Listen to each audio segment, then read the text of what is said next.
नमस्कार विद्यार्थियों।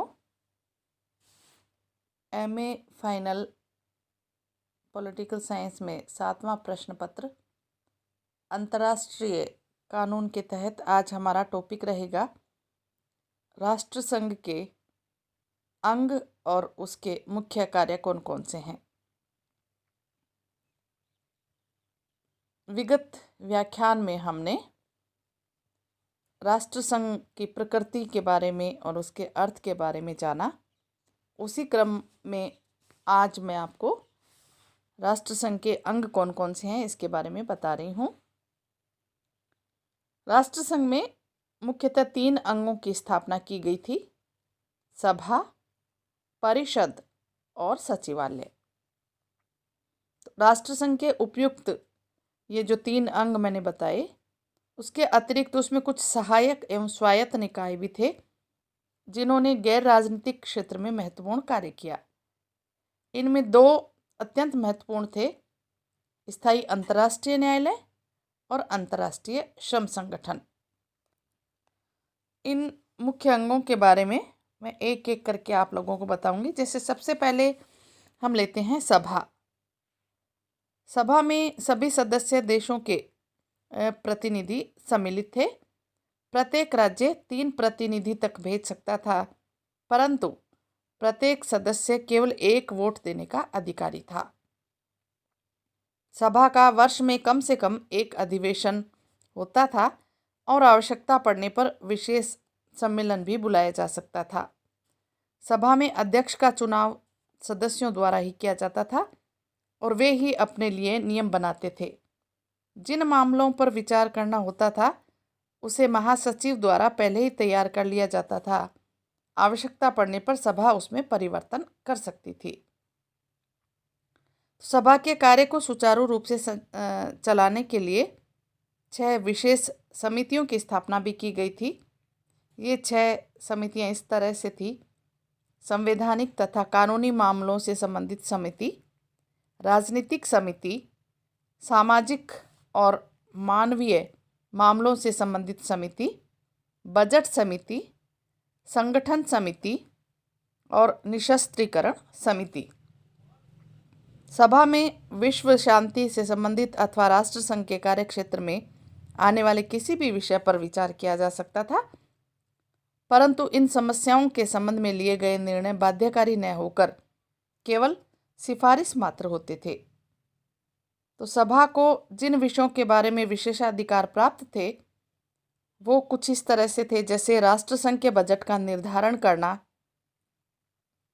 Supervisory commission की स्थापना करना, राष्ट्रसंघ के अधिकार पत्र में संशोधन करना, 2/3 बहुमत के समर्थन से नवीन राष्ट्रों को राष्ट्रसंघ की सदस्यता प्राप्त करना या प्रदान करना, परिषद के अस्थायी सदस्यों का निर्वाचन करना, परिषद के अस्थायी एवं स्थायी सदस्यों की संख्या में वृद्धि का अधिकार और परिषद के लिए नामजद किए जाने वाले नए सदस्यों की पुष्टि करना।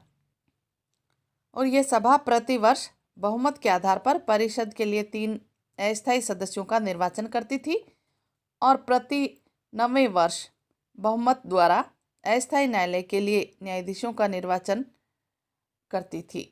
सभा परिषद की सिफारिश पर महासचिव का भी निर्वाचन करती थी और सभा का एक अध्यक्ष और 6 उपाध्यक्ष होते थे। सभा के सभी निर्णयों में समस्त सदस्य राष्ट्रों की सहमति होना जरूरी था, परंतु कार्यविधि से संबंधित सभी निर्णय बहुमत द्वारा किए जा सकते थे। दूसरा अंग परिषद। तो प्रारंभ में राष्ट्रसंघ की परिषद के 5 स्थायी सदस्य थे, जैसे ब्रिटेन, फ्रांस, अमेरिका, इटली और जापान, एवं 4 अस्थायी सदस्य थे। परंतु अमेरिकन सीनेट की स्वीकृति नहीं मिलने के कारण अमेरिका राष्ट्रसंघ का सदस्य नहीं बन सका। तत्पश्चात 8 सितंबर 1929 को जर्मनी को परिषद का स्थायी सदस्य बना लिया गया और स्थायी सदस्यों की संख्या में भी वृद्धि करके पहले 6 और उसके बाद में 9 निश्चित कर दी गई थी। परिषद के अस्थायी एवं स्थायी सदस्यों की संख्या में बराबर वृद्धि अथवा कमी होती रही। जहां सदस्य राष्ट्रों के स्वार्थ टकराए वहीं उन्होंने राष्ट्रसंघ की स्थायी सदस्यता को भी त्याग दिया। 1939 के पूर्व ही जर्मनी और इटली ने राष्ट्रसंघ की स्थायी सदस्यता से त्यागपत्र दे दिया और युद्ध प्रारंभ होने के बाद ही राष्ट्रसंघ बिल्कुल प्रभावहीन हो गया। परिषद उन सभी मामलों पर विचार विमर्श करती रहती थी या कर सकती थी जिन मामलों पर सभा में विचार किया जा सकता था। परिषद की बैठकें 3 माह में एक बार होती थी और आवश्यकता होने पर कभी भी बुलाई जा सकती थी। परिषद का सबसे मुख्य कार्य अंतर्राष्ट्रीय विवादों का शांतिपूर्ण ढंग से समाधान करना था। इसके अतिरिक्त निशस्त्रीकरण संबंधी प्रयास करना, बाहरी आक्रमणों से सदस्य राष्ट्रों की प्रादेशिक अखंडता की रक्षा करना, संरक्षित प्रदेशों के शासन की रिपोर्ट पर विचार करना, सभा की सिफारिशों को क्रियान्वित करना, अन्य प्रशासकीय कार्य करना तथा अंतर्राष्ट्रीय शांति के लिए सैनिक कार्रवाई का निश्चय करना आदि परिषद के कार्य थे। महासचिव की नामजदगी, सचिवालय के कर्मचारियों की नियुक्ति आदि कार्य भी परिषद के माध्यम से ही संपन्न होते थे। तो परिषद राष्ट्रसंघ की एक महत्वपूर्ण संस्था थी। फिर जैसे हम लेते हैं सचिवालय भी था। राष्ट्रसंघ का स्थायी प्रशासनिक अंग सचिवालय ही था। इसका मुख्यालय जिनेवा में था, जिसमें विभिन्न राष्ट्रों के 600 कर्मचारी कार्यरत थे जो अपने कार्यों के लिए राष्ट्रसंघ के प्रति उत्तरदायी थे और उनका प्रशासनिक अधिकारी महासचिव होता था। राष्ट्रसंघ के कार्यों को सुचारू रूप से चलाने में सचिवालय का महत्वपूर्ण योगदान था। इसका मुख्य कार्य सभा एवं परिषद के लिए विचारणीय बिंदुओं की सूची तैयार करना, अंतर्राष्ट्रीय नियमों के संबंध में सूचनाएं एकत्र करना और उनका प्रकाशन करना, बैठकों की कार्यवाही का विवरण तैयार करना एवं अन्य प्रशासनिक कार्यों का संपादन करना था। तो इस तरह से ये 3 बहुत ही महत्वपूर्ण अंग के रूप में कार्य करते थे राष्ट्रसंघ के। राष्ट्रसंघ के मुख्य कार्यों की बात यदि हम करें तो उनके जैसे प्रशासनिक कार्य, संरक्षण संबंधी कार्य है, अल्पसंख्यकों के हितों की सुरक्षा करना, सामाजिक और आर्थिक कार्य, इसके साथ जैसे अंतर्राष्ट्रीय शांति और व्यवस्था की स्थापना करना आदि महत्वपूर्ण कार्यों की श्रेणी में आते हैं। सबसे पहला प्रशासनिक कार्य को लेते हैं हम। तो राष्ट्रसंघ वर्साय की संधि की उपज था और उससे यह आशा की गई थी कि यह शांति संधियों के क्रियान्वयन में सहयोग देगा। तो राष्ट्रसंघ पर संधियों को लागू करने की जिम्मेदारी थी।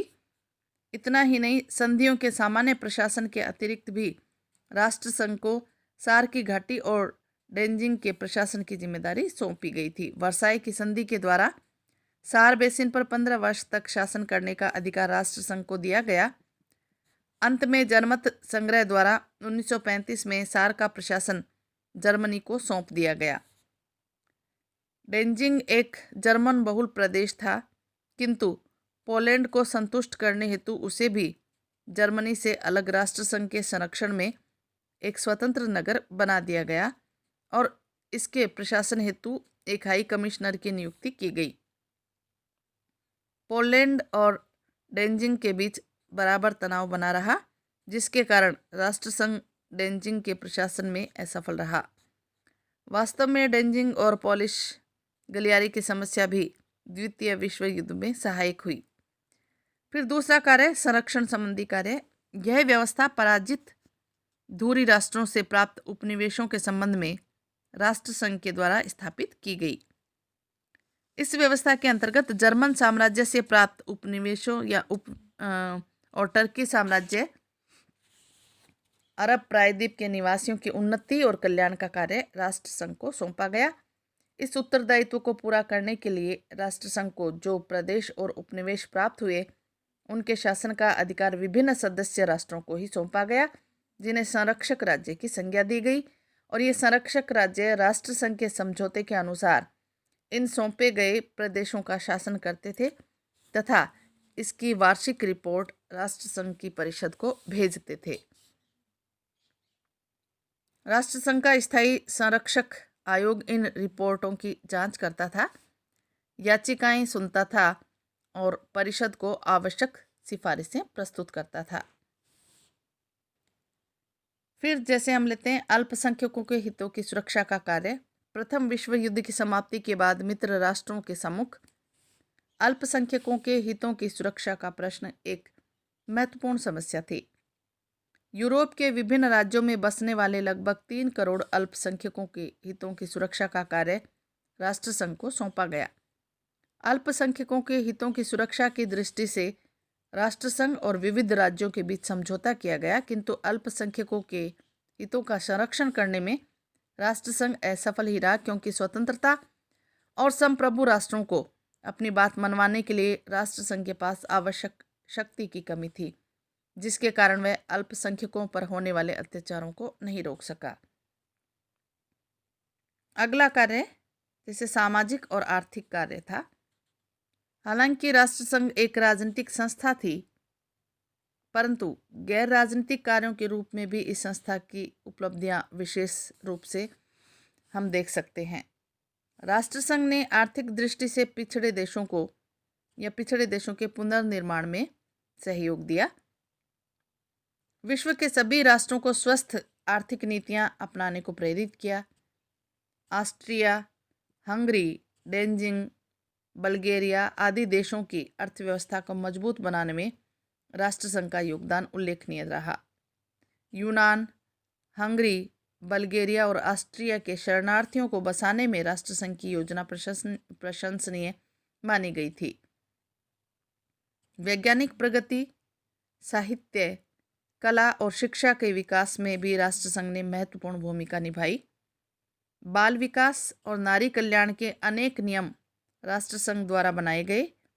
इसी प्रकार संचार और परिवहन, विद्युत, जल वितरण, दासता और बेगारी समाप्त करने, वेश्यावृत्ति का अंत करने, मादक पदार्थों पर नियंत्रण लगाने, युद्ध बंदियों की रिहाई आदि विभिन्न क्षेत्रों में भी राष्ट्रसंघ की सेवाएं प्रशंसनीय रही। लियोनार्ड ने सही कहा था कि इतिहास में पहली बार अंतर्राष्ट्रीय बैठकों की कार्यसूची चुंगी, आर्थिक मंदी, कच्चे मालों की पहुंच, आयात कर संबंधी नियमावली, जाली मुद्रा, आर्थिक पुनर्निर्माण जैसे आर्थिक विषयों से भरी हुई थी। इसका अभिप्राय यह नहीं कि इन सभी क्षेत्रों में कार्यक्रम निर्धारित किए गए अथवा ठोस नीतियां बनाई गई, परंतु यह बात महत्वपूर्ण है कि इन प्रश्नों पर सरकारें एवं उनके द्वारा स्थापित संगठन संयुक्त रूप से वार्तालाप अध्ययन कर रहे थे, जो कि अंतर्राष्ट्रीय स्तर पर यह बहुत ही आवश्यक और महत्वपूर्ण था। और सबसे अधिक यदि महत्वपूर्ण कार्य हम ले राष्ट्रसंघ का, तो वो है अंतर्राष्ट्रीय शांति और व्यवस्था संबंधी कार्य करना। अंतर्राष्ट्रीय विवादों का शांतिपूर्ण समाधान करना भी राष्ट्रसंघ का एक मुख्य उद्देश्य रहा, और इसलिए राष्ट्रसंघ के चार्टर में 4 व्यवस्थाएं की गई थी।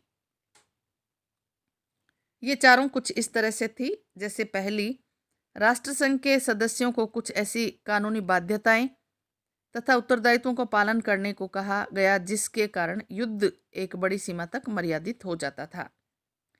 राष्ट्रसंघ के चार्टर में इस प्रकार की व्यवस्था की गई जिससे अंतर्राष्ट्रीय विवादों का शांतिपूर्ण तरीके से समाधान हो सके। और तीसरा, युद्ध प्रारंभ हो जाने पर या किसी राज्य द्वारा अपने उत्तरदायित्वों का निर्वहन नहीं करने पर आक्रमणकारी या दोषी राष्ट्र के विरुद्ध आर्थिक प्रतिबंध या सैनिक कार्रवाई की व्यवस्था की गई। चौथा, युद्ध को समाप्त करने के लिए निशस्त्रीकरण की योजना पर बल दिया गया। तो इसके अतिरिक्त हम राष्ट्रसंघ को संधियों के पुनर्निर्माण का अधिकार भी दिया गया, जिसको समयानुकूल बनाकर युद्धों को जन्म देने वाले कारणों का निराकरण करने के रूप में देख सकते हैं। धन्यवाद।